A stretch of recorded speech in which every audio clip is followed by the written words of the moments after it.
Voltamos a apresentar Revista Justiça. Estamos de volta com Revista Justiça. Vamos começar agora a última hora desta quarta-feira, dia 12 de julho de 2023. Você pode participar pelo WhatsApp da Rádio Justiça, anote aí, 61 999 75 81 40. E também convido a você a acompanhar pelo YouTube. Estamos com imagens ao vivo direto no nosso estúdio. E você também pode nos acompanhar a partir desse momento. 10 horas e 4 minutos. Revista Justiça. Debate. Vamos falar sobre reforma tributária. A reforma, o texto já foi aprovado em 2 turnos na Câmara dos Deputados. Agora está no Senado, com previsão de votação para setembro próximo, e estamos aqui com especialistas que vão analisar os principais pontos dessa proposta e as consequências para o consumidor final e também para as empresas.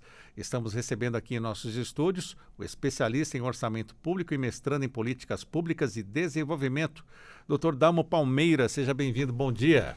Bom dia, Sérgio, é um grande prazer estar aqui novamente, saudá-lo, não só a você, mas também a todos os ouvintes. Também está conosco o conselheiro e coordenador da Comissão Nacional do Imposto de Renda Pessoa Física do Conselho Federal de Contabilidade, Dr. Adriano Marrocos. Seja bem-vindo e uma satisfação recebê-lo pessoalmente agora aqui na Rádio Justiça. Bom dia. Bom dia, Sérgio. Obrigado pelo convite. Depois de tantas entrevistas por telefone, nos conhecendo pessoalmente, Dalmo e a todos que nos acompanham.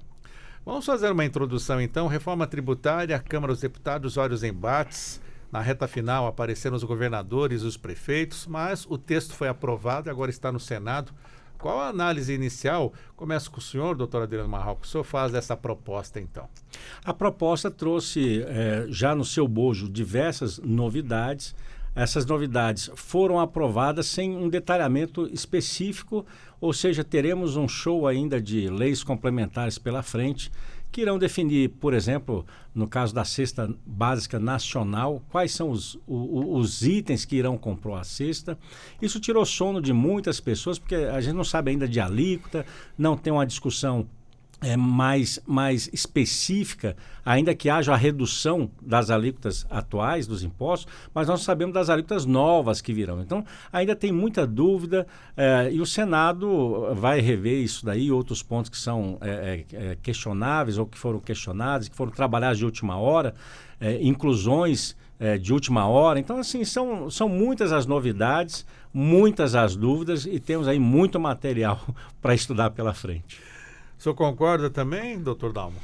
Isso, o doutor Adriano tem toda a razão, tem muitas novidades, muitos detalhes, né? É uma matéria, assim, são 22 artigos, mas muito complexos, muito extensos, não é nada trivial. Eu só queria salientar algo que foi uma novidade da última versão, né? Da versão apresentada lá há 10 dias atrás, 15 dias atrás, que foi a questão do IVA dual, né? A gente comentava como uma possibilidade, estava na PEC 110 do Senado, na PEC da 45 era um IVA amplo, né? Um IVA único. E ao final acabou sendo um IVA dual. O governo federal está fora da confusão da briga federativa dentro do Conselho. E por que dual? Dual porque são criados 2 tributos, né? Um tributo chamado CBS, que é a contribuição de bens e serviços, e um outro tributo chamado IBS, Imposto sobre Bens e Serviços. Então, inicialmente, falava-se somente de um IBS amplo, que envolveria os tributos federais, estadual e municipal. Ao final, os tributos federais ficaram como CBS e os tributos estadual e municipal como IBS. Então, temos aí 2 novos tributos, ao invés de somente um, como era dito inicialmente. Sempre se falou do manicômio tributário brasileiro, siglas para cima e para baixo, e pelo jeito vai continuar assim? Vai, mas é importante a afirmação do Dalmo, porque no Senado ainda tem a 110, e a 110 ela trabalha realmente de forma diferente. E o Senado vai tentar, nesse momento aí, pensar em alguma coisa a ser alterada. Então, nós estamos trabalhando com tributos indiretos, ainda que tenha alcançado IPVA, IPTU, vai pegar alguns tributos diretos aí lá na frente, mas nós estamos trabalhando com consumo. E aí realmente ficou centrado em PIS, COFINS, que entraram nessa revisão, mas principalmente ICMS e ISS. E aí o Conselho Federativo realmente é algo que vai entrar para a história, que eu quero ver essa coisa funcionar, viu? Vai ser ainda que tenham 2 votos para serem apresentados, um pela representação e outra pelo tamanho da população, precisa ter a maioria absoluta dos votos para que se delibere alguma coisa.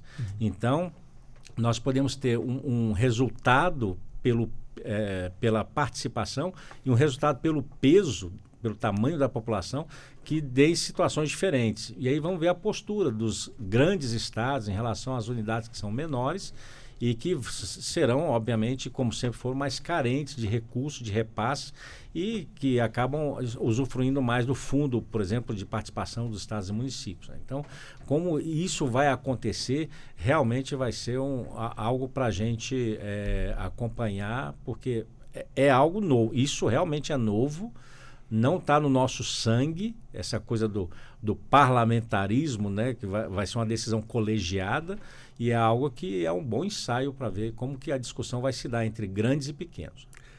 Doutor Dalmo Palmeira, temos uma situação bem delicada e, como disse aqui o doutor Adriano, temos uma PEC também então no Senado que trata da reforma tributária também. O que eles vão fazer? Vão pensar uma na outra?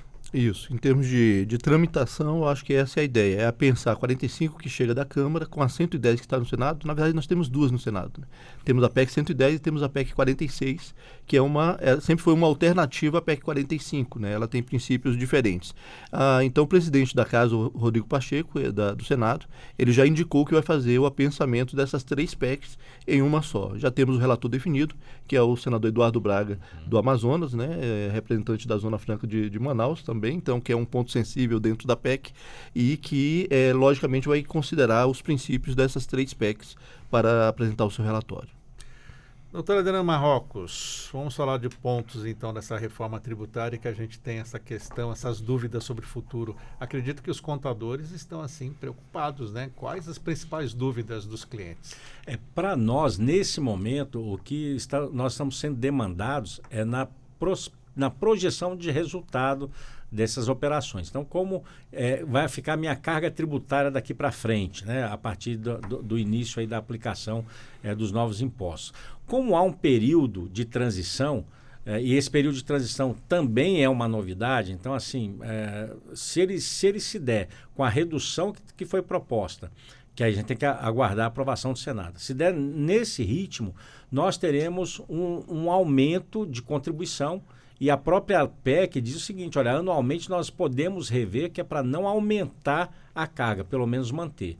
Mas nós sabemos que o setor de serviço não vai ver isso daí. Isso não está rosa na vida do prestador de serviço, não. É um mundo rosa para o industrial, né? Então, assim, a indústria foi bem recebida.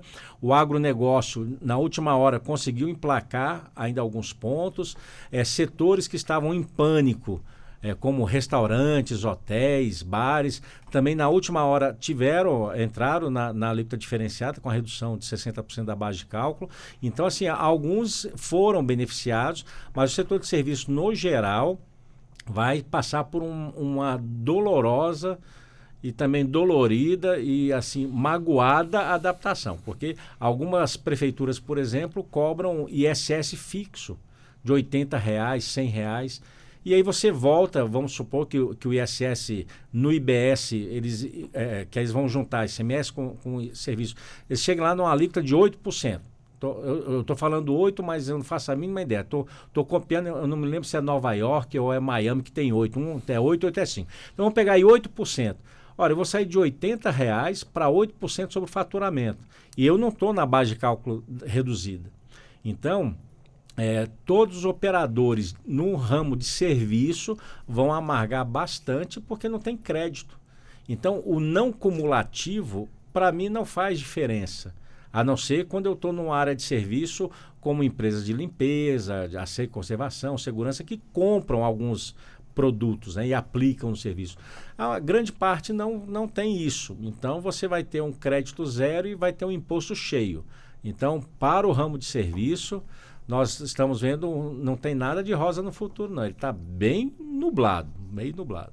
Setor de serviços, vamos aproveitar que o doutor Adriano começou nesse ponto, que temos aí uma campanha até veiculada em rádios da CNI a favor dessa reforma tributária. Mas e os serviços, como é que ficam? Então, Sérgio, a questão dos serviços, e aí eu até um pouco além do que o doutor Adriano comentou, mesmo com a alíquota reduzida, ainda tem um aumento de carga para os setores que estão sendo beneficiados pela alíquota reduzida. Porque se for 25%, como tem sido anunciado informalmente, a 60%, uma redução de 60% ainda representa alguma coisa como, sei lá, 12% mais ou menos de alíquota para esse setor. Então, quem hoje trabalha com uma alíquota de 8,65, pagando PIS, COFINS e ISS, né, que é, por exemplo, escolas, escritórios de advocacia, pagam nesse nível, 8,65. Vai passar para 12, você tem um aumento aí de 50% na carga tributária desse setor com uma alíquota reduzida, ainda tem um aumento de 50%. Né? A alíquota cheia, então, você multiplica aí por 3, por 4. Então, realmente, o setor de serviços foi um setor que foi bastante penalizado e eu me preocupo porque o setor de serviços ele tem uma geração de emprego bastante elevada. 70% dos empregos no país são gerados pelo setor de serviços. Podem ser empresas pequenas e tal, mas no cômputo geral é onde está a carga, a maior parte dos empregos. Isso pode representar uma redução de empregos no país, a depender da saúde financeira da empresa. Tem empresa pequena que não vai suportar um aumento de 50% de carga e eventualmente pode vir a fechar, entende? Essa é uma preocupação nesse ponto específico. Esse aumento, né, da alíquota do setor de serviços, doutor Adriano Marrocos, ele é geral para todos os setores ou teremos exceções também? Nós só temos exceções que pioram e agravam a situação, porque são setores que conquistaram reduções ao longo do tempo. Então, alguns benefícios, por exemplo, o caso aqui no Distrito Federal. Então, nós conseguimos, na Câmara Legislativa, reduzir o ISS de 5% para 2% para o setor de informática, por exemplo. Então, isso tudo acaba. E ele acaba como? Eu só estou falando do ISS, não falei nem do PIS e da COFINS. Então, acaba assim, ele sai de 2 para 5, porque ele não está na base reduzida, e ainda vai ter um acréscimo de carga ao longo desse período, porque vai substituir para o IBS, que nós não sabemos ainda a alíquota, mas como eu vou somar ICMS com ISS, a gente não está esperando 5. Então, assim, a gente está esperando algo acima de 5. Vamos supor aí 12, 9, porque nós temos ICMS de 18, de 17. Então, você pega uma base que contribui com 17, uma base que contribui com 5 e vai juntar, não dá para ficar todo mundo nos 5, né? Senão, até porque a gente não avança em outros temas, né? Nós estamos considerando que a reforma tributária vai resolver o problema do país e não falamos de reforma administrativa, reforma política. Então, isso tudo ainda está fora do contexto, né?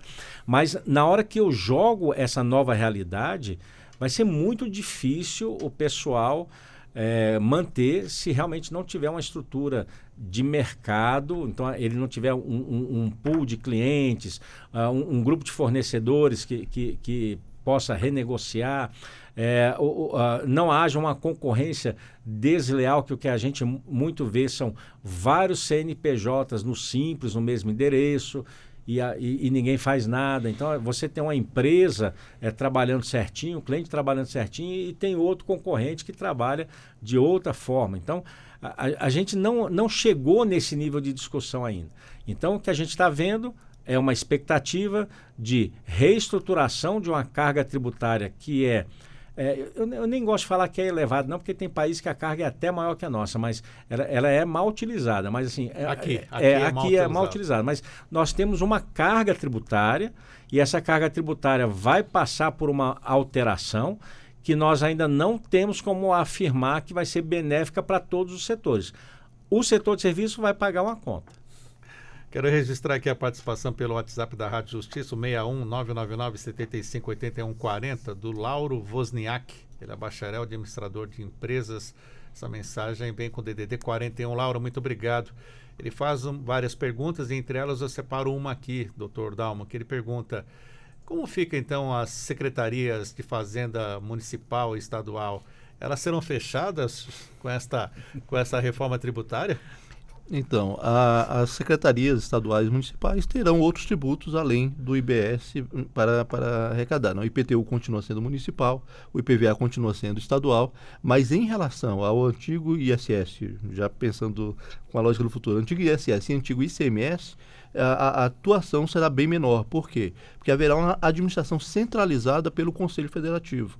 Então, imagino que vai ser uma estrutura bastante grande. Lá tem um artigo que fala que essa estrutura do Conselho Federativo vai coordenar a ação de todas as administrações tributárias de estados e municípios. Então, entenda que é um órgão, né? Eu queria depois reforçar uma fala que o doutor Adriano fez sobre a natureza jurídica desse órgão. É um órgão que vai ter o poder de administrar 5.000, quase 6.000 administrações tributárias. Ele vai interferir no dia a dia de fiscais municipais e de fiscais estaduais. Não vai fechar, porque ainda tem outros tributos. Mas em relação a esse, a importância das secretarias realmente diminui bastante. Inclusive, aí retomando a primeira fala do doutor Adriano, quando ele falou sobre a natureza desse conselho, realmente é algo novo no mundo jurídico. A brasileira é uma instituição que ela não é municipal, nem é estadual, nem é federal, mas ela tem soberania, em certo sentido, ela tem o termo lá usado é independência, e ela define regras para que governadores e prefeitos obedeçam. Então a gente está pegando aqui órgãos, entes, né, que são soberanos, que tinham soberania tributária, que vão ficar submetidos agora a um novo órgão que é criado. Inclusive teve um governador em uma reunião de governadores que falou o seguinte: olha, eu não quero mais ser governador, eu quero ser o chefe desse Conselho Federativo. Eu vou poder mandar mais do que eu mando no meu estado atualmente. Sim. Então a gente está diante de algo realmente novo, que não se sabe ainda o tamanho do poder que representa esse órgão e que financeiramente vai controlar todo o fluxo, alguma coisa como 800 bilhões que hoje tem de ICMS e ISS. Nacionalmente, 800 bilhões vai passar pelo caixa desse órgão para depois ele distribuir para todos os estados e todos os municípios. Agora, Sérgio, para o ouvinte que está acompanhando, as secretarias ela também tem o papel de fiscalização, um papel de normatização no que se refere a fluxo de mercadoria. Então, assim, existem algumas regras que são definidas em cada local, que dependem de recursos locais. Então, assim, vai ter serviço, mas eu talvez sendo um pouco menos elegante que o Dalma, eu acho assim que metade vai ficar meio que... Porque a parte de normas, de orientação à população, de atendimento à consulta, toda essa parte de reclamação vai se limitar a IPTU, IPVA, ITCMD e TBI. E TBI e TCMD, eu creio que em breve também, a depender da posição do Senado, com a 110, acabam sendo incorporados no projeto. Então, nós podemos ter um imposto de transmissão causa-mortes e doação com alíquota única. Limite única, ainda que tenham faixas para enquadramento, e a mesma coisa em relação ao ITBI. Então, ainda que sejam voltados à propriedade, eles estão em discussão sobre essa mudança. E aí vai ficar mesmo IPTU e IPVA, que também são alvo de mudança e de PEC. Então, para trabalhar também, para evitar a guerra fiscal entre municípios, porque você busca, por exemplo, não apenas o ISS, mas o IPTU. Às vezes, no caso, por exemplo, de Goiânia, algumas empresas têm sua sede em Aparecida de Goiânia. E você sabe que a distância de uma para outra é uma rua, você atravessa a rua. Então, isso acontece em Canoas, com Porto Alegre, acontece aqui em Brasília, com Valparaíso, ainda que a distância é um pouco maior, mas você tem a empresa lá e você trabalha aqui. Então, porque o ISS era menor e o IPTU é menor. Então, você acaba tendo ainda a guerra. Ela vai reduzir, obviamente, drasticamente, mas ainda tem esses pontos que são objeto de outros projetos para unificação, unificação em relação à alíquota, a criação de faixas. Então, assim, a parte de normas vai chegar próximo de zero, eles vão ficar com pouco serviço. Mas tem a fiscalização, tem outras, né? Vai ter serviço para todos. Sim. Doutor Dalmo, vamos falar aqui, puxar a sardinha para o judiciário, né? Os advogados estão aí preocupados também, porque eles estão na categoria de serviços. Sim. Tivemos até um vídeo publicado por um advogado, que me fugiu o nome agora, falando sobre esta questão da tributação dos advogados. Você pode explicar para o nosso ouvinte e também para o nosso amigo operador, nossa amiga operadora do direito, como vai ficar a situação deles pela proposta atual? Ok, eu vou só dar um passo antes, né, e explicar um pouco um desenho do que é essa questão da junção que a 45 faz. São 5 tributos que estão previstos na 45 de serem colocados em um só. É o IPI, ICMS, o ISS, PIS e COFINS. Então, esses 5 tributos, eles desaparecem e fica um tributo inicialmente, agora 2 tributos, que é o CBS e o IBS. Só lembrando que quem pagar IBS também terá que pagar CBS. Mesmo que não pagava os tributos federais, vai ter que pagar os 2. É praticamente um tributo só. Eu costumo dizer que esses 5 tributos, eles foram agora colocados em um combo.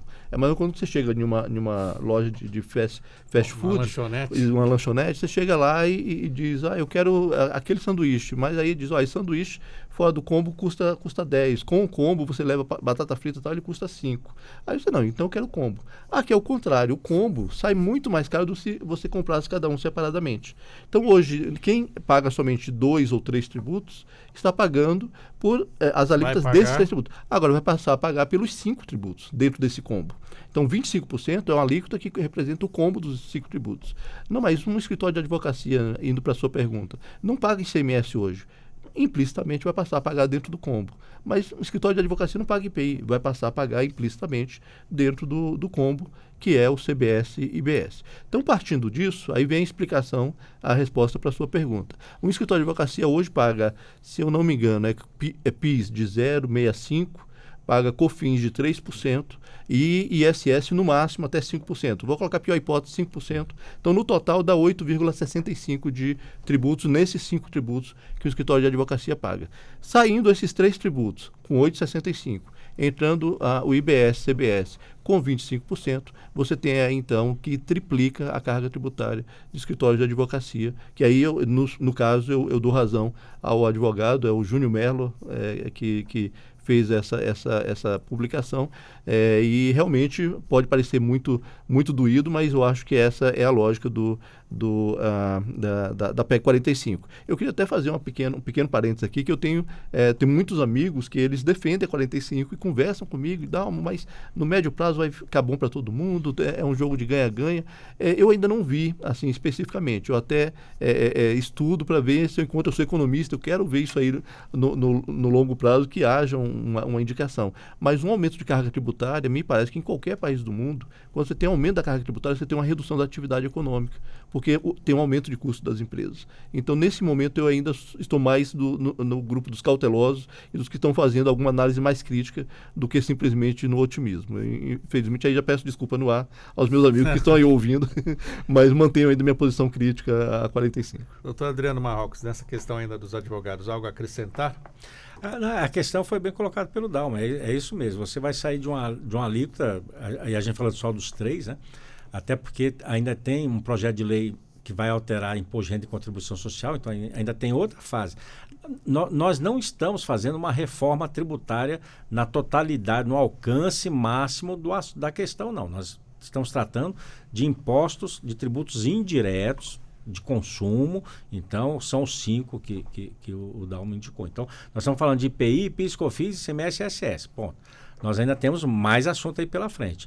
E, nesse caso, vai pagar mais imposto, que é a preocupação de todo mundo do setor de serviços. Então, quando essa alíquota estiver fechada no Senado, aliás, vai voltar para a Câmara, quando ela estiver fechada na Câmara, a alíquota que vier, que hoje sinaliza 25%, né, não, mas a alíquota que vier vai trazer aumento de carga e ninguém tem a dúvida. Aumento de carga e imposto em tributo indireto vai para o preço. Ele vai para o preço e ponto. Até porque essa é a característica dele. É diferente do tributo direto que vai sobre renda e patrimônio daquele que detém a renda e o patrimônio. O tributo indireto ele vai para o preço porque quem paga é um terceiro. Então, ele está embutido naquela operação. Sim. Então, não tenha dúvida, quem vai pagar a conta vai ser o desempregado, que a empresa pode fechar, e vai ser o consumidor que vai comprar bens e produtos e serviços. Então, assim, não vai ser fácil. E a advocacia está nesse grupo aí. Podem se juntar a nós, empresários contábeis, odontólogos, médicos, que são empresários em consultório, apesar que a área de saúde está prevista aqui com a redução, mas outros setores não estão e vão pagar a alíquota cheia. Chegou outra pergunta aqui, doutor Dalmo, agora do Raul Krauser. Ao reduzir a demanda da Secretaria da Fazenda Estadual no que se refere ao ICMS, não haveria possibilidade de uma melhor gestão dos outros tributos? Não poderia haver uma concentração de esforços em ganho de qualidade nos demais tributos? Então, Raul, Sérgio, né, mas me referenciando ao Raul, eu tenho uma visão sobre a questão de eficiência do setor público que se baseia muito mais do que em mão de obra, necessariamente de aumentar a questão até de inteligência fiscal e também de uso de tecnologia. Eu acho que hoje em dia está em uma situação que não tem mais como ter aquela figura do fiscal correndo atrás do contribuinte. Hoje em dia você tem e-mails informatizados para saber como é que a atividade a econômica funciona e você, em determinados pontos, conseguir atuar, inclusive a pegar a sonegação. Hoje em dia você tem instrumentos mais para isso. Então, ter mais mão de obra liberada para fazer mais trabalho e arrecadar mais, eu não sei se é exatamente a melhor fórmula. Eu sei que eu entendi a pergunta, no sentido que tem uma liberação de força de trabalho que pode ser direcionado, mas eu acho que isso é uma forma antiga de ver o Estado, de ver o Estado como sendo pessoas que atuam em nome do Estado, mas acho que precisa também ter tecnologia e ter o trabalho de inteligência fiscal. Eu acho que é muito mais efetivo do que ter mais pessoas na rua fiscalizando as empresas. Doutor Adriano Marrocos, cesta básica, tanto se falou, relator rebatendo nota que falava que a cesta básica ia aumentar, depois tivemos uma correção. O que o senhor pode dizer sobre a cesta básica com essa reforma tributária? Como vai ficar? Bom, primeiro eu gostaria de reivindicar a inclusão do vinho na cesta básica, em alto e bom tom, porque em vários países é alimento, né? Aqui não é, mas você definir uma Só uma cesta... adenda, né? O vinho, né? Vemos pessoas com dificuldades até para importar o vinho argentino, né? Por causa da tributação. Então assim, nós somos grandes produtores de bebida. Então, nós exportamos vinho, exportamos cachaça e importamos também. Então, é um mercado que movimenta muitos trabalhadores. Tem até um vídeo engraçado do rapaz defendendo a indústria da cachaça, tá, né, que ninguém deveria parar de consumir, mas ele não está errado. Então, você tem um mercado instaurado nesse setor que você movimenta muitas pessoas e muita renda. Ao definir a cesta básica, vai ser uma missão realmente, eu não sei se vai ser inglória ou vai ser muita glória para quem conseguir definir, porque nós somos um país continental, então nós temos que definir o mínimo que é necessário para a pessoa se alimentar em todos os estados da federação, com as diferenças que tem. Então, vai vir um gaúcho pedindo para colocar o chimarrão, o mate na cesta, vai vir um nordestino pedindo para incluir um tipo de farinha. Então, assim, nós temos as diferenças regionais que precisam ser observadas. E isso assustou muito mercados como, por exemplo, restaurantes. Então, eu ia comprar com crédito zero e ia tributar integralmente na hora de servir o prato para a pessoa. Eles conseguiram na última hora entrar na alíquota reduzida, mas é 40% ainda que tem que pagar de imposto. Então, vai ser algo importante para ser definido. Não é uma tarefa fácil pensar numa estrutura, mas é aquilo que eu falei no início. Nós temos um show de lei complementar para chegar. E essa é uma das leis que terá que ser apresentada, que é a Cesta Básica Nacional. É uma ação assim, desejo boa sorte para quem for trabalhar nessa questão. Doutor Dalmo, cesta básica então. Então, eu queria reforçar esse argumento do doutor Adriano. Na verdade, eu acho que um princípio que assim está implícito na P45 é tratar o país todo como igual, né? O Brasil é bem diversificado, tem muitos Brasis. Então, na questão da definição do conteúdo da cesta básica, já é um primeiro exemplo, que foi o que o doutor Adriano falou. Mas também as finanças dos estados, dos municípios, são diferenciadas em cada um dos seus estados. E aí, então, no caso de cesta básica, sim, houve um benefício, melhorou, mas ainda assim existe toda uma cadeia de pessoas que vão estar tramitando esse bem de cesta básica, desde o produtor até o consumidor, que nesse meio pode haver alguém que seja tributado. Se alguém for tributado nesse meio de caminho até chegar no produto, até chegar no consumidor, então o que vai acontecer é que esse vai pagar o imposto pela cadeia inteira, porque os demais foram isentos, entende? Então, assim, eu acho que algumas soluções rápidas, até porque o tempo foi curto de discussão, eu acho que podem acabar gerando uma solução que não seja a melhor. Então a gente vai precisar ver como isso funciona na prática, como a gente falou no início dessa entrevista, que ainda está em estudo todos esses detalhes, então a gente precisa fazer esses cálculos de forma específica. Ainda bem que houve uma preocupação com cesta básica, porque isso não acontecia alguns meses atrás, dizendo, não, todo mundo tem que pagar igual, é um absurdo, não, já houve uma preocupação, pode não ter sido a melhor solução promoção, mas pelo menos se diz que cesta básica tem que ter um tratamento diferenciado. Nesse sentido é positivo. Só tem que ver se o cálculo também coincide com a intenção de dar o tratamento diferenciado. Doutor Dalmo, só aproveitando, Sérgio, o doutor Dalmo falou sobre a cadeia. Lembrar a todos que um outro espírito que traz a PEC é da não cumulatividade. Então, o que ocorre? Você, quando tem alguém com alíquota zero e você compra com alíquota zero e vende com alíquota de 25%, eu que estou vendendo, estou assumindo o imposto de quem vendeu para mim, porque ele teve um benefício que eu não tive. Então, eu pego todo o valor cheio sem ter um crédito e tributo aquele valor cheio. Então, o espírito da não cumulatividade é reduzir, ou melhor, dividir ou fragmentar a tributação para que todo mundo pague um pouco e não fique na ponta sobrecarregando. Mas quem for fornecedor de produtos que esteja na base zero vai transferir integralmente o imposto para quem está na ponta. Então, é algo que com certeza vai ter gente reclamando lá no Senado e pedindo para revisar. Então, nós temos aquela briga. Volta ao espírito de todo mundo paga, e aí todo mundo acaba sendo beneficiado, porque é não cumulativo, ou mantém alguma coisa na alíquota zero, transferindo para quem vai pagar integral. É uma discussão, vamos chamar assim, de político-social muito interessante. E o embate no Senado deve ser bem maior do que foi na Câmara, porque na Câmara nós assistimos muitas reclamações de parlamentares que afirmaram que não tiveram tempo de ler a proposta. Então, vamos ver como é que isso vai se dar agora no Senado, com o pessoal já tendo o material que foi aprovado na Câmara. Pois não. Aliás, essa é uma vantagem, né, que o Senado vai ter, que conhece o texto com mais tempo, né, porque o texto foi distribuído na Câmara 10 dias antes do dia da votação. Ainda teve um intervalo de uma semana que o presidente da Câmara viajou, não houve sessões. Então, assim, 10 dias é muito pouco para um parlamentar que não é especialista em tributo, né, a maioria deles não são especialistas em tributos, para conhecer uma matéria como essa, discutir com sua assessoria. Então, muitos votaram ali muito mais porque o líder do partido indicou que era para votar, alguns se sentiram inseguros e votaram assim mesmo em confiança. Já no Senado, não, já vamos ter um pouco mais de tempo para analisar o que saiu do Senado, da Câmara. O presidente do Senado também indicou que vai ter um prazo de no mínimo 60 dias para analisar a PEC lá no Senado. Então não é setembro. Nessa conta aí já não vai cair para setembro. Pode marcar outubro, Dalton. Exatamente, seria por aí. Então, no Senado, eu acho que a gente vai ter um pouco mais de tempo até para a sociedade conhecer também os impactos e poder interagir com os parlamentares, com os senadores. Outra questão também, rapidamente, é que o Senado ele tem um equilíbrio federativo, ou seja, cada estado contribui com o mesmo número de senadores. Então, o Amapá tem o mesmo número de senadores de São Paulo. Exatamente, todos têm 3 senadores. O que não acontece na Câmara, que os estados mais populosos, e aí está na lei, tem mais deputados do que os estados menos populosos. Mas, é nesse momento que os governadores vão bater mais forte ainda, porque o governador vai telefonar só para 3. Isso. Ele não precisa telefonar para 50, para 30, para 8.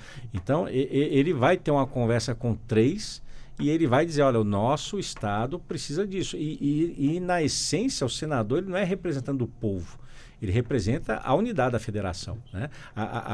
Como diz na criação, né, do legislativo, os representantes dos plebeus são os deputados e o Senado representa o Estado. Então a discussão vai chegar num outro nível, eles vão pedir mais tempo.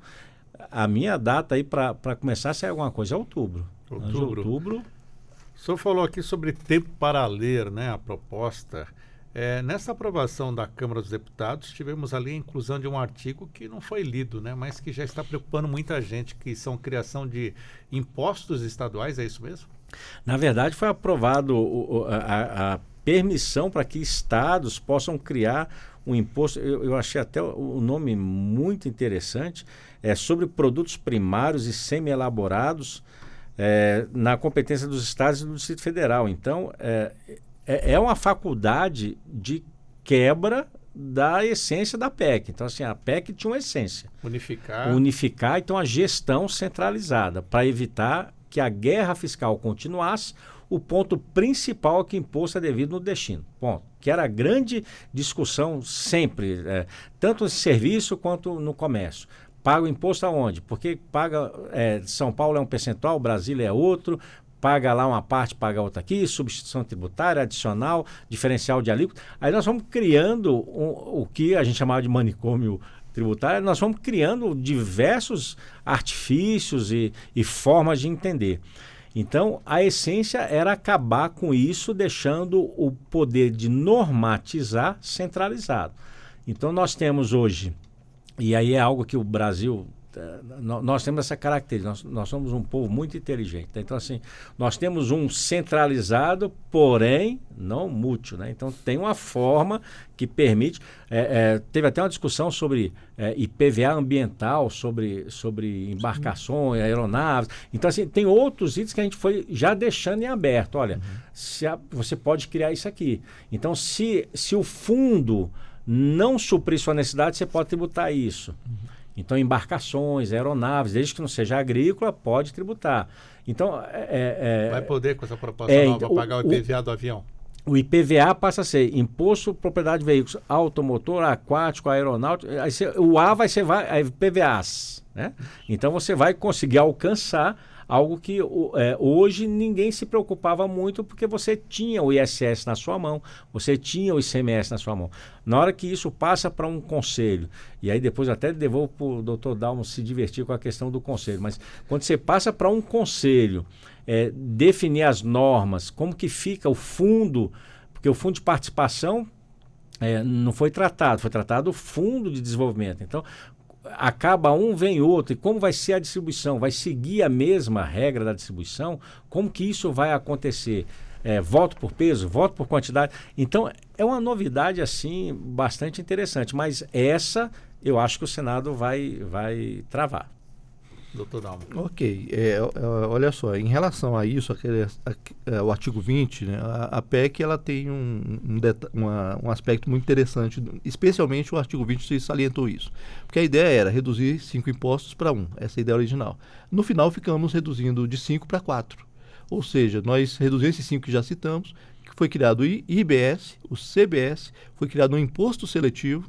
E foi criado um imposto estadual novo. Seletivo? Imposto seletivo. Que é esse imposto? Imposto seletivo é aquele imposto que vai atuar sobre bens que fazem mal à saúde ou então prejudicam o meio ambiente. Essa é a ideia original, específica do imposto seletivo, que ainda não tem informação de quanto vai ser, de quanto que Mas eu já me manifestei contrário a ele. Então, assim, a bebida alcoólica está lá, o vinho a gente podia tirar e trazer para a cesta básica. Tira do IS. Um cálice de vinho por dia faz bem à saúde, né? Isso aí já é conhecido. Então, assim, nós saímos de 5 tributos e estamos criando 4. Então, a ideia original, que era simplificar e ter um número menor de impostos, na verdade, entrou um pouco em contradição por essas negociações que ocorreram ao final. Então, tem esse aspecto. Lembrando que os 5 estão embutidos no combo de 2, IBS e CBS, e temos impostos novos. Além disso, o ITCMD, IPVA e o IPTU tiveram também aumento de base tributária, ou seja, vai ter aumento de carga tributária também nesses 3 tributos. O IPVA, como o doutor Adriano comentou, alcança os aviões e os barcos agora, e o TCMD, achei muito interessante nesse ponto. Uma pessoa que falece aqui no Brasil e tem um bem no exterior, então o fisco aqui brasileiro poderá ir ao exterior e pedir um imposto sobre o inventário em relação a esse bem que está no exterior. Até hoje isso não acontecia, é uma novidade que acontece a partir de agora. E o IPTU também fala sobre fazer a correção dos bens que que tem a ver com o IPTU. Então vejam que a gente tem aí a interferência em 7 tributos, 4 tributos novos e mais 3 existentes que ampliam a base. Então a gente está em uma situação que é bem complexa e a gente tem que ver os impactos de tudo isso. E eu queria até falar de algo aqui, só en passant, não é tema para hoje, mas eu acho que inclusive a necessidade está posta no momento que foi aprovado o arcabouço fiscal. O arcabouço fiscal, ele sinaliza para uma necessidade de aumento de gasto. E aumento de gasto, e ainda mais com a promessa de zerar o déficit, significa uma coisa, aumento de arrecadação, para poder você fazer o aumento de gasto e ainda manter as contas em 0 a 0, que é o que o ministro da Fazenda tem sinalizado. Então, é natural que a reforma tributária esteja embutida aí com o espírito de aumentar a carga tributária. Mas, doutor Dalmo, sem querer entrar no assunto do arcabouço fiscal, mas não só a necessidade de aumentar a arrecadação, mas nós podemos fazer um contrapeso, né, diminuindo despesa.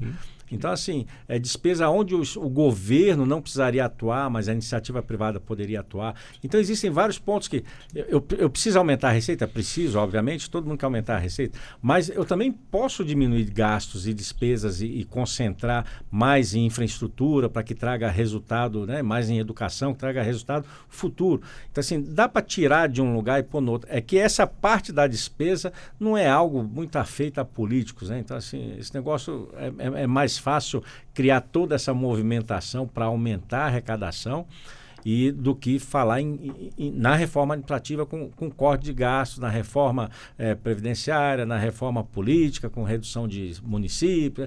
Essa parte ninguém toca, né? Perfeito. Então, a gente está embasado na tributária achando que ela vai resolver 100% dos problemas. Perfeito, doutor Adriano.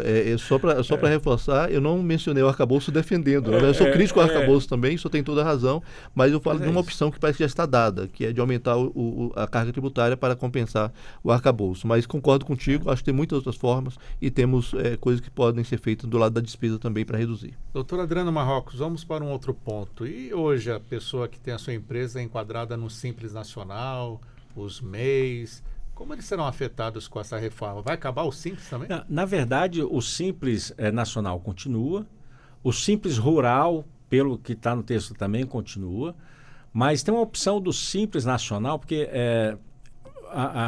pegaram a peixeira agora e colocaram bem na garganta do empresário. Aí é assim, se você quiser gerar crédito para o seu cliente, você tem que sair do Simples Nacional, não sair no contexto, mas você recolhe o CBS e o IBS.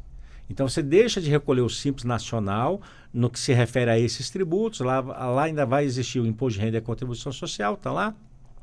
Contribuição previdenciária, CPP, isso ainda está lá. Então, deve ser criada uma forma de calcular parte dos tributos, até porque hoje isso já é possível, você marca o que você vai pagar, e aí a outra parte você paga CBS e IBS. Então, quem fizer essa opção, e aí eu tenho um exemplo bem próximo, uma fábrica de tempero, quando ela vende para um supermercado, ela não gera crédito, porque ela está no Simples. E isso dificultava que ela vendesse, ou às vezes até impedia que ela realmente vendesse. Qual foi a solução? Eles criaram uma empresa fora do Simples. Então eles tiveram que sair do sistema para poder vender. Isso vai acontecer mais forte ainda, porque continua sem gerar crédito, a não ser que recolha os tributos novos. Então você vai ficar numa situação, dependendo da atividade, vai haver uma migração e aí eu acho que vai haver uma pressão muito grande no Congresso para ampliar a lista de serviços que estão no Simples. Então muitos devem migrar para o Simples para sair do presumido, porque aí você vai cair direto no CBS e no IBS e aumentar a carga tributária. Mas outros vão acabar tendo que sair do Simples em definitivo para vir para o IBS e CBS para poder gerar crédito para o seu cliente, que são esses comércios pequenos e que fabricam alguns produtos, ainda que em escala menor, mas que senão não vão conseguir em definitivo atender a sua clientela. Então, o sistema não cumulativo ele é bom, mas sepultaram por vez a possibilidade dos estados gerarem crédito presumido. Então, isso hoje existe em vários estados, em várias situações, e isso vai acabar. Porque a alíquota vai ser a mesma para todo mundo. Quem não tiver redução de 60%, está dentro. Exatamente. Ficou como uma opção, né, para quem está no Simples, agora é uma opção que assim, vai depender de um fator, na minha opinião. Pode me corrigir, doutor Adriano, se eu estiver incorreto, eu não sou contador. Mas a impressão que eu tenho aquela empresa que está no Simples e seus clientes são pessoas físicas, ele pode continuar no Simples, não precisa ter a preocupação de querer pagar o IBS e CBS. Mas se uma empresa que está no Simples, ele é fornecedor de pessoas jurídicas, para pessoas jurídicas, essas pessoas jurídicas vão pressioná-lo a que pague o CBS e IBS para gerar crédito. Não é que vão chegar diretamente para ele, mas vão proferir as empresas que gerem crédito para ele. Então isso é um problema, inclusive até vejo isso também como um impacto no mercado de trabalho. É possível que algumas empresas demitam seus funcionários e contratem como CNPJ, ou seja, abram um CNPJ como MEI e eu te contrato para fazer o mesmo serviço que você fazia. Por quê? Porque como MEI, como CNPJ, vai gerar crédito para a empresa, enquanto que como empregado não gera crédito dentro desse novo sistema. Então nós temos aí essa complexidade necessidade de colocar essa questão da acreditação do IVA, né, que a gente comentou alguns dias atrás. O IVA gera algumas distorções que o brasileiro ainda vai aprender como lidar e vai acabar trazendo diferenciações de como o mercado funciona hoje, né? E ainda é um pouco obscuro qual vai ser o resultado final desse ponto. Ou seja, não deixaremos de ter manobras tributárias. Olha, a criatividade para escapar do problema criado é sempre muito grande, né? O brasileiro tem uma criatividade enorme, né? E ela não vai faltar agora, não. Com certeza, alguém vai estar pensando em uma forma de manter aquela empresa em funcionamento. Não é maldade não, Sérgio, é porque às vezes você fica numa situação com o empresário e assim, se o empresário fecha, eu perco, porque eu sou empresário, então assim, eu preciso ter aquela empresa no meu portfólio, senão eu também fecho, né? E aí você começa a buscar alternativas para que ele continue em operação. Então, enquanto mais simples for o processo de apuração de imposto, melhor é para todo mundo. Agora, o que não dá são algumas ações que nós vamos enfrentar aí com o ajuste e a adaptação a essa lei nova. Então. Recentemente até fui numa loja que conserta equipamentos, ferramentas elétricas, e eu vi dificuldades deles com relação à emissão de nota fiscal. A nota fiscal de emissão de serviço pelo conserto e a nota fiscal pela compra de um equipamento. O que aconteceu aqui no DF que deu essa confusão? É porque nós estamos com um novo modelo de nota, então são ajustes do processo nas secretarias de Fazenda, de Finanças, de várias prefeituras e do Distrito Federal. Então há um modelo novo e esse modelo, nós fomos abandonando os modelos antigos. E havia um modelo em que você lançava serviço e mercadoria na mesma nota. Então, esses modelos estão sendo todos atualizados. E isso não é uma coisa que se faz rápida, né? Você treina a primeira equipe interna, depois nós realizamos 2, 3 eventos pelo Conselho Regional de Contabilidade aqui do Distrito Federal para treinar os contadores, e aí várias dúvidas, aí testa, não dá certo, aí corrige. Aí nós descobrimos que tínhamos problema na base de dados das empresas aqui no Distrito Federal, porque tinha um KNAI e esse KNAI não foi importado. E nós já tivemos isso com a Receita Federal, dela mudar o sistema, importar o KNAI quando teve uma mudança, que o IBGE mudou a tabela. Quando ela importou, era farmácia e virou açougue. Então, você tem, assim, vários problemas nessa direção.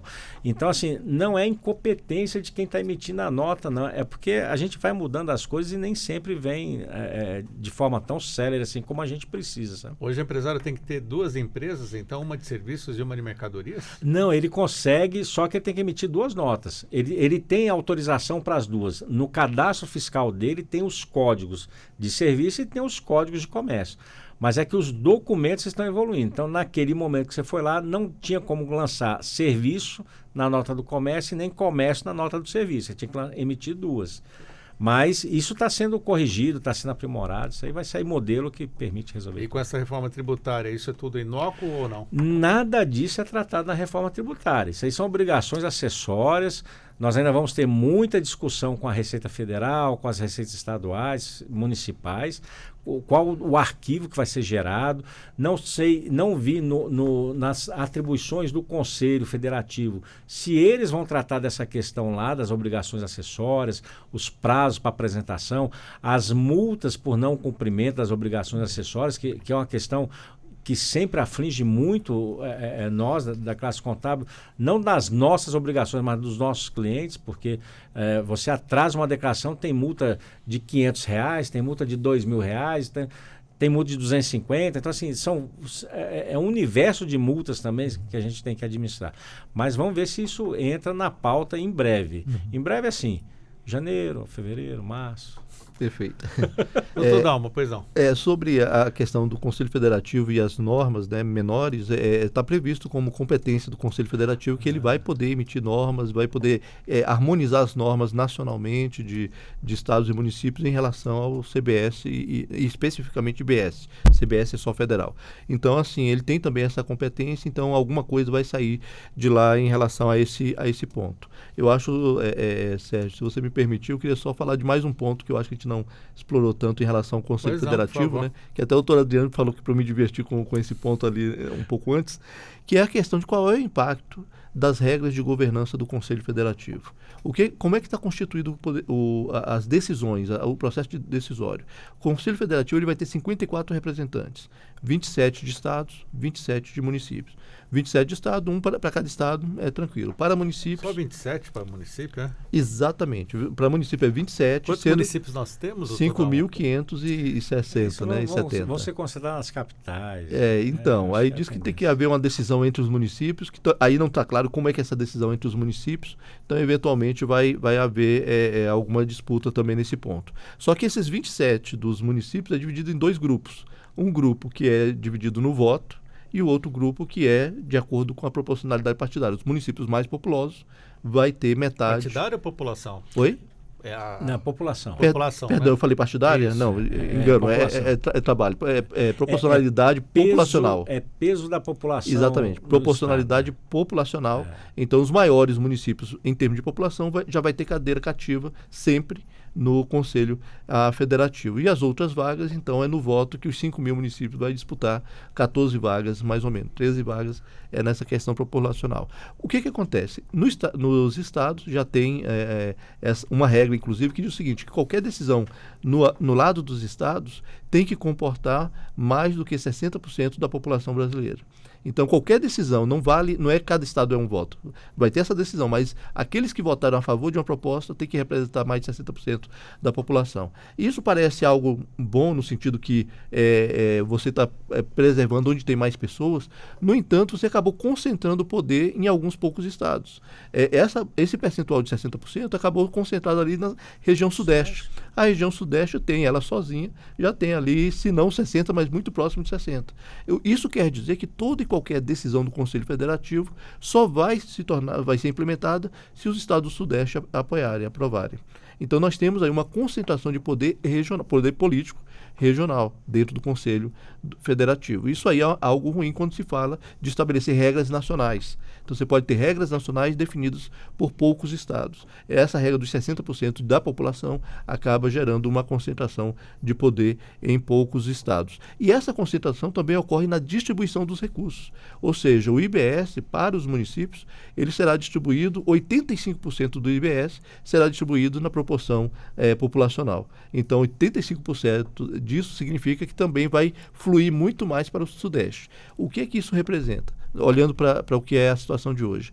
O ISS, que hoje é pago lá por um município do Nordeste e fica dentro do próprio município, o município arrecada e gasta dentro do próprio município, pode ser que uma parte disso vai fluir para a região Sudeste, exatamente porque vai ser colocado tudo em um caixa único aqui em Brasília, nesse Conselho Federativo, e depois será encaminhado 85% de acordo com a população, a proporcionalidade populacional. Então, assim, tem esses detalhes aí dentro do Conselho que as pessoas ainda estão digerindo, ainda não está claro para todo mundo, mas que representam algumas distorções na forma que ele está desenhado. Mas, eu acho até que esse prazo de discussão no Supremo sendo estendido, no Senado sendo estendido, será importante para poder adequar esses percentuais todos, porque realmente o Conselho, na hora que você lê a primeira vez, o que o Conselho vai fazer e como, dá um nó. Você tem que montar uma planilha e começar a fazer conta e percentual para lá, para cá, para lá, para cá, porque realmente ficou algo novo, interessante, não deixa de ser interessante, mas bem diferente do que o que a gente já está acostumado. Então, assim, e o que é novo tem que ser diferente mesmo, né? Senão não seria novo, né? Mas, assim, tem que ser algo que tem que ser amadurecido, avaliado. Eu acho que esse prazo vai ser importante. Por falar em prazo, nosso ouvinte que está acompanhando esse debate fala, mas a partir de quando que nós vamos sofrer os efeitos dessa reforma tributária? O empresário deve perguntar, mas doutora, deve me preocupar a partir de quando então? Qual a resposta que o senhor dá, já que estamos quase ao final da nossa entrevista? Bom, a aplicação ela será imediatamente após a aprovação. Então nós estamos aqui... Não temos um prazo? Não, aí começa a aplicação da lei. E a aplicação da lei, ela traz uma redução de percentuais dos impostos atuais e a implantação dos novos. Então você vai buscar um equilíbrio e isso vai levar um tempo. Nós temos alguns cálculos aí que em 33, a gente, se aprovasse agora, né, talvez saísse em 2033, já tivesse tudo implantado. A gente abandonasse o antigo e começasse o novo. Alguns acham que, jogando isso para 2024, a aprovação da PEC, se ficar para 2 de janeiro, aí tem a questão da anterioridade da lei, etc., aí atrasa mais 2 anos. Então, nós vamos passar 2026, se não me engano, né, doutor Dalmo? Já começa a aplicação da nova, reduzindo a antiga. Então, nós 26. Nós vamos ter aí muito trabalho desse período em diante, porque nós vamos ter mais 2 impostos, ou mais 4 sendo cobrados. Então a gente não mexe no atual, inclui mais 4 e vai contrabalanceando até zerar. Não vai ser fácil, não. Ou seja, rapidamente, por favor. Ou seja, nós temos aí um período de transição, né, que é de 10 anos, como o doutor Adriano está comentando, e durante 10 anos a gente vai ter que conviver com o manicômio tributário atual e com o novo que está sendo criado. Então vamos ver 2 manicômios tributários. E né? os clientes que te procurarem para perguntar sobre o que fazer, então espera um pouco. Espera, a gente vai ter que aumentar o honorário, obviamente, né, porque a gente vai trabalhar a partir do ano que vem em dobro, né? Mas nós vamos ter que simular situações para cada um. Mas isso só depois que tiver aprovado. Não adianta, qualquer simulação que eu fizer agora, antes do Senado tratar da questão, é inócua. Dá para sinalizar alguma coisa, né? Mas, assim, especificamente, a gente pode fazer no geral. Né? Isso. Eu rapidamente acrescentaria só que eu acho que a gente precisa, nesse momento, estudar e fazer conta, na minha opinião, antes mesmo de aprovar. Por quê? Para poder influenciar a votação ainda como cidadãos. Bom, né? Nesse sentido, eu acho que é importante estarmos participando e ver como é que afeta o meu setor. Até e aí, então, poder levar isso para os senadores. Federações, associações, é importante fazer a simulação. Mas, assim, e o meu negócio? Olha, vamos pegar aqui por ramo, por setor. Isso. O setor vai sofrer com isso. Né? Porque aí pode ter um detalhe ou outro, mas no geral... Né? Quero agradecer aos nossos convidados falando sobre a reforma tributária. Agradeço o especialista em orçamento público, mestrando em políticas públicas e desenvolvimento, Dalmo Palmeira. Doutor Dalmo, obrigado por estar conosco. Suas rápidas considerações finais. Ok, Sérgio. Também agradecer o convite, agradecer a parceria com o doutor Adriano aí nessa conversa, nesse bate-papo. E novamente agradecer aos ouvintes, agradecer as perguntas que foram encaminhadas também hoje. Também agradeço ao conselheiro, coordenador da Comissão Nacional do Imposto de Renda sobre Pessoa Física do Conselho Federal de Contabilidade, Adriano Marrocos. As pessoas devem perguntar, o imposto de renda, doutor Adriano, como fica, né? Mas muito obrigado por estar conosco. Bom, o imposto de renda fica agora para maio, já é um acordo com a Receita Federal, então mudou, o estresse de abril passou para maio. Então pode ficar tranquilo que nós vamos ter mais 30 dias de estresse cada ano. Doutor Dalmo, faz satisfação conhecer, poder conversar aqui. Sérgio, mais uma vez, obrigado. Estamos sempre à disposição. E para os ouvintes, acompanhem. Essa discussão é importante para o nosso futuro. Agradeço também aos nossos ouvintes que participaram aqui pelo WhatsApp e nos acompanharam também pelo YouTube. E, posteriormente, essa entrevista vai estar na íntegra também para rever, ver de novo, tirar dúvidas. E também você pode entrar em contato conosco pelo WhatsApp.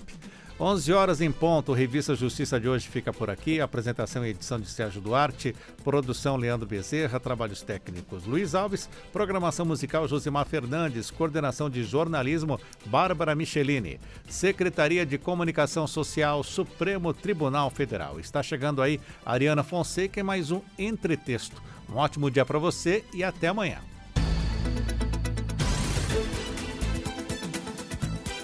A Rádio Justiça apresentou Revista Justiça.